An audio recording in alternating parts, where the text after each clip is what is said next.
I'm Tom from Pack Hacker, and in this video, we're going to be taking a detailed look at the Arc'teryx Veilance Nomin backpack version 2. Check out the full written review over at packhacker.com, link down in the description below, and let's dive in.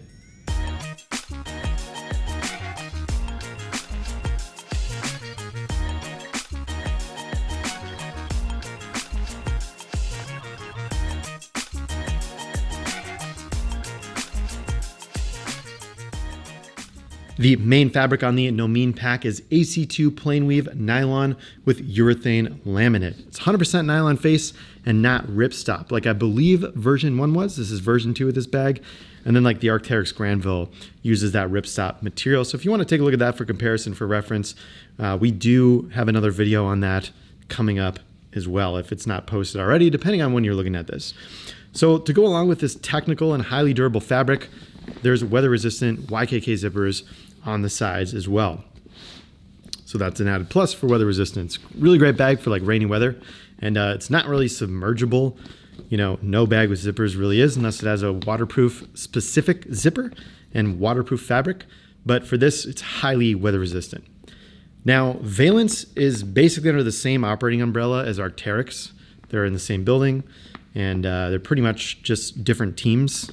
Veilance is kind of like a subset of Arc'teryx.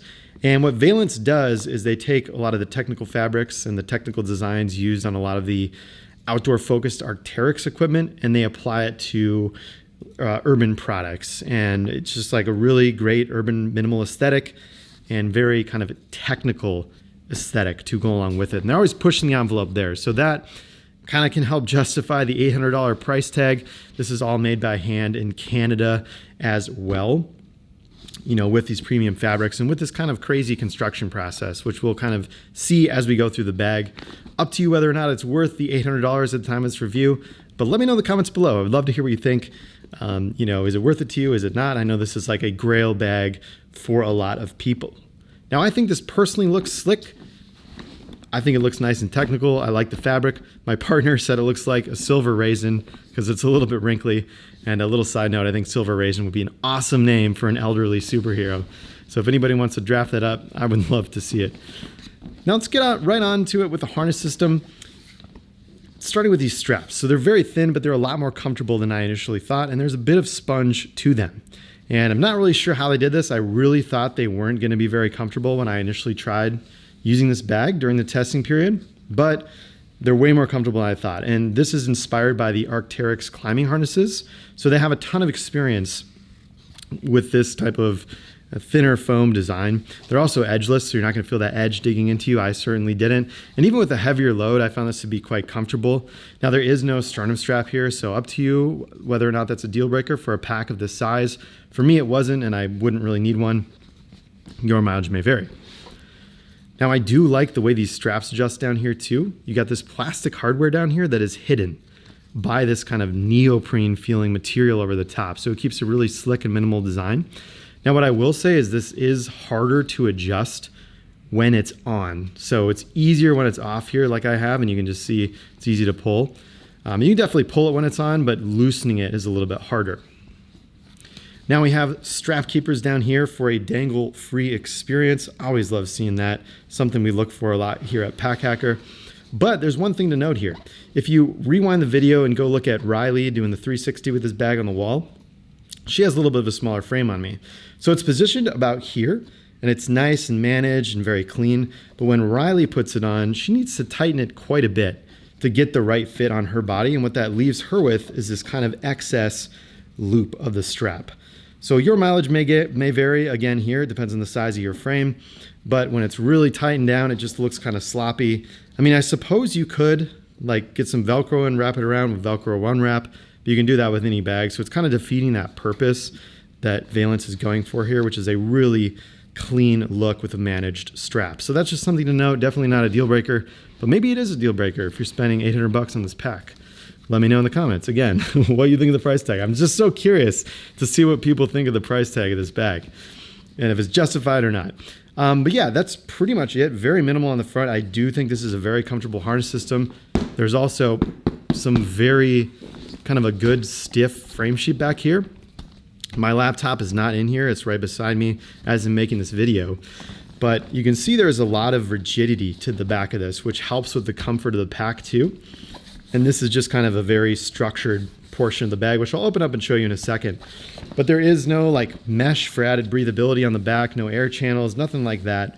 But I think it's totally fine. Just like GoRuck and Evergoods, you know, those are amazing bags, and I'll put up with a little bit of extra back sweat because even with mesh and warmer weather, I'm usually getting back sweat anyways, but again, your mileage may vary there. Now this is a very soft kind of seatbelt-like material on the top that seems to have been kind of folded over on itself. Maybe a little bit of padding in there. I'm not really sure, but it does feel really good in the hand, and it's nice and low profile towards the back. Now, that's pretty much it for the exterior features of this bag. Now, the one thing I'll say up here is I usually like to have a carabiner clip to carry a cap or something on the outside of my bag. Not really the case here. I think it would mess up the aesthetic anyways, but there's no real place to put that. So, and because this is oriented so far back, anything put on a carabiner kind of gets in the way of the back of my head here. So that's just something to note. Again, if you do like carrying things on the outside of your pack, not really going to be easy with this one. Now the material here, it's like kind of crinkly, which is where I think that silver raisin comment from my partner came from. Lauren said it looked like a silver raisin, which is just so funny. But I don't mind the look. I like how it looks, but you can see it gets that kind of wrinkle depending on what you put inside. So if you have like pokier items here, they're gonna stick out. And you know, I've got like some, let's just open it up and I'll show you. I've got some more soft items in here. Like I've got this hoodie, packing cube with extra clothing. Set that up to the side. Bellroy pouch, notebook, peanuts, snack, set that up to the side. But like you can see, if you got something pokier, you know, it's just gonna poke right through this fabric. And it's got this very interesting feel to it. It's kind of stiff in a way, but also, it's also like flexible and thinner fabric. But just like kind of a packable day pack, it's better than like a packable day pack with ripstop nylon. But those, they can really, you got to be very conscious about how you pack them. So if you're like sticking a camera in here or like a laptop stand that's wedged, you know, underneath the sweater and kind of wedged and sticking out, you're going to see that on the outside. It's going to provide a bad look. And it's just, you know, not going to be protected either. So definitely just keep that in mind. Now we do have these taped seams on the inside here too, which adds to that construction. It gives that kind of rounded shape up here towards the top. You know, without like additional structure padding. So it's very lightweight, very thin, and highly weather resistant. Now the interior too is white, so you can see everything that's going on inside. After testing, after the testing phase, there's not really much. You know, there's a couple like little marks here, but nothing too crazy. It's very slick material, easy to wipe off too. And yeah, this is the ash color. Might as well mention it because I didn't mention it earlier. There's also a black color. So silver raisin. Might be a black raisin with that black color. Now up here at the top, we have just this kind of pouch. There's nothing in the way of organization down here. But this pouch at the top is where I put a lot of items that I don't need to access quite as frequently. So let me just pull everything out just so you can get kind of an idea. I'm not going to tell you every little item in here because this is the bag review, but I'll just kind of hold it up to the camera there so you can see. And I keep this hand sanitizer on this key clip here. And I do want to talk about this key clip because I'm a little disappointed in it. For an $800 bag, I wish there was margin. Maybe a little bit of margin they could take for a better key clip here. I've seen this key clip on a ton of other bags and we've complained about it a couple times. I mean, it's fine. It totally does the job. But on an $800 bag, kind of wish, you know, there was something just a little more innovative there, especially for urban use. So maybe they'll do that in the V3. I don't know. Again, I've seen this in pretty much every other bag. Kind of was hoping for something special in here. Not really the case. Veilance hang tag there. I don't know. Would you gladly pay $850 for a better key clip? I don't know. We'll see. I'm just playing around. But yeah, I wish there was a little bit more. I do like this pocket. There's plenty of room in here, and it's kind of inside and inside. So it's a little bit more secure than the other pockets we've seen on like other bags or the exterior pockets, which we'll get to in a second. But it's got this ripstop nylon-like material on the interior here, gray, so you can still see it pretty well. And then it's got that white liner on the inside as well. We'll zip that closed. And yeah, overall, yeah, so far a comfortable bag. I do like the organization. I like using pouches and modularity like you just saw. personally, but if you like a little bit more organization, you know, this main compartment might be a little bit lacking for you. Now let's get to the back part where the laptop and the quick grab pocket are at the top. So one of the things I want to note here is that I usually try to have these oriented right here in the corner. So I can zip this way to get access to the laptop compartment, and then I can zip this way to get to the top compartment independently. And this is for stuff I use a little bit more often. And the reason I do that is because if I keep both of the zippers on this side, and I'm like, oh, I want my laptop, let me open this up all the way, I can actually lose items on this top quick grab pocket. So you can see there my battery bank is falling out. So if I'm, you know, looking in here, trying to grab my laptop, jostling things around a little bit, it can be easy to lose items out of that top pocket. So even though this is on a single, let's put that back in there so I can show you what's in there. Even though this is on a single coil zipper track that I think is minimal and it just looks sharp, I do basically try to remember to treat these as two separate pockets. So let's start with the laptop compartment. Here, there's like this little kind of box in the back where your laptop goes. I've got my laptop to the side of me, again, just with some notes. But what I like about it is there's this like magnet here, so it's very clever. You can see that little magnet up there at the top. And it sort of matches with this foam padding here to create a box where your laptop goes in. So there's a ton of padding for your laptop, which is super helpful. But what it's lacking here is a false bottom. So there's a ton of padding there at the bottom.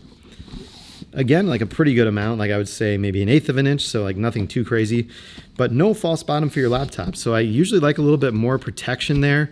You just got to be careful when setting this down. That being said, there is a pretty stiff frame sheet here that's going to help with any drops because that juts down to the bottom.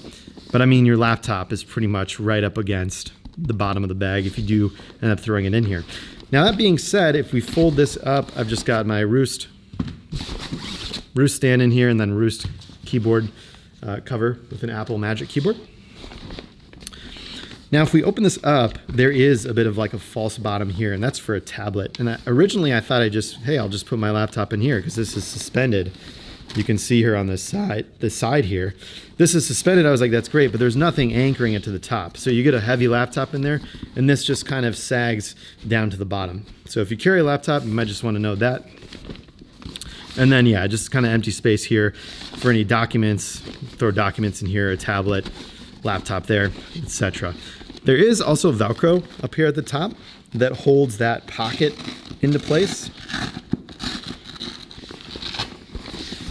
You know, other than that, just Velcro there at the top, but you're not really going to be using that while you're using the bag. Just thought I would bring it up. So yeah, let's zip. And again, I'll just zip this open so we can see it, but just imagine that's closed like I was saying before. You have this, the bottom of this pocket is kind of made of this ripstop material that's lining the bottom, and that's what's up here on the top. So I keep frequently used items up here at the top like wallet, phone battery bank. I've got my keys, my headphones, and very spacious up here at the top. These lips here on the side kind of do help keep things in. So if you have smaller items, this top pocket isn't overflowing.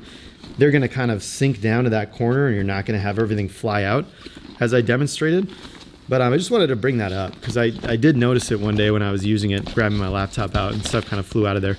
But yeah, white interior at the top here. Again, very simple, very roomy, and it kind of compresses and expands when you're opening it and closing it.